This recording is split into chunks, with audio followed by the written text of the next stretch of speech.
சூப்பரான சுவையான முருங்கைக்காய் கத்திரிக்காய் மாங்காய் சாம்பார் செய்வது எப்படி வாங்க பார்க்கலாம். பருப்பில் கொஞ்சோண்டு சீரகம், பச்சை மிளகாய், வெங்காயம், தக்காளி, மஞ்சத்தூள், பூண்டு, கொஞ்சம் பெருங்காயம் இதெல்லாம் போட்டு குக்கரில் வச்சுட்டு இன்னொரு அடுப்பில் சாப்பாடு வச்சுருக்கேன். இப்போ இதை மூடி விசில் விட்டுட்டு முருங்கை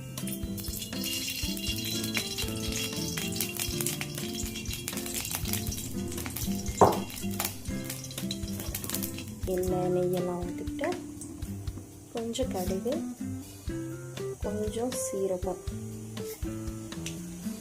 கொஞ்சம் வெந்தயம், ஒரு காஞ்ச மிளகாய்,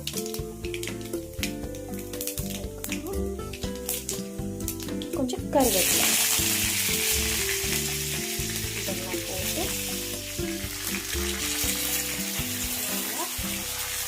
இந்த அடுப்பில் சாதம் கொதிக்குது. சாம்பார் தாளிச்சிடலாம். வெங்காயம்,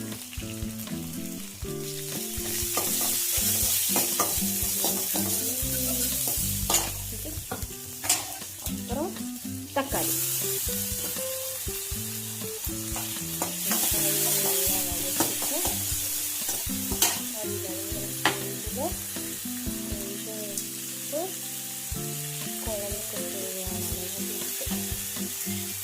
வேணும்னா இன்னும் கொஞ்சம் போட்டுக்கலாம்.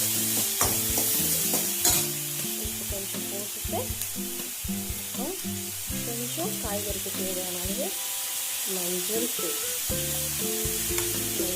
கொஞ்சம்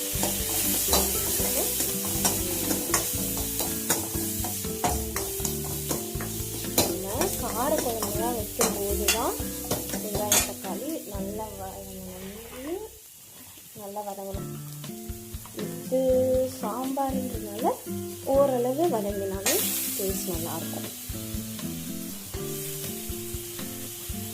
முருங்கைக்காய் கத்திரிக்காய்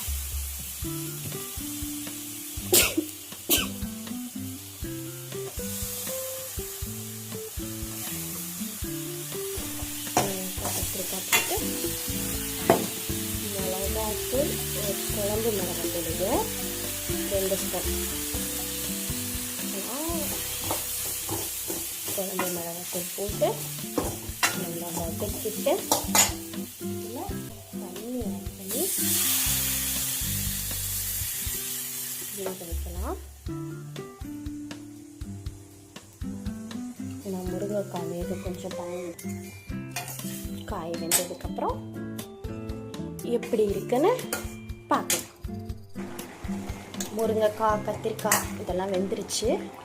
வெந்ததுக்கப்புறம் இது வேக வச்ச பருப்பு கடைஞ்சி வச்சுருக்கீங்க. இதை எடுத்து இதை ஷிஃப்ட் பண்ணிக்கலாம். எடுத்து இதில் ஊற்றிக்கலாம். இதில் பருப்பும் 2 காய்கறியும் சேர்த்தாச்சு. இப்போ இதில் தேவையான அளவுக்கு தண்ணி ஊற்றிக்கலாம். வச்சுட்டு கொஞ்சம் உப்பு போட்டு இப்போ கழுவி வச்சுருக்க மாங்காய் துண்டுகளை போடணும். மாங்காய் சீசன் முடிய போகுது, அதனால் மாங்காய் சாம்பாரெல்லாம் அவ்வளோதான். மாங்காய் சாம்பார்லாம் இந்த சீசனில் தான் சாப்பிட முடியும். இப்போ எல்லா சீசன்லேயும் எல்லா காய்கறியுமே கிடைக்கிது. சாப்பாடை வடிச்சிடலாம். இப்போது எம்மியான டேஸ்டியான சாம்பார் ரெடி.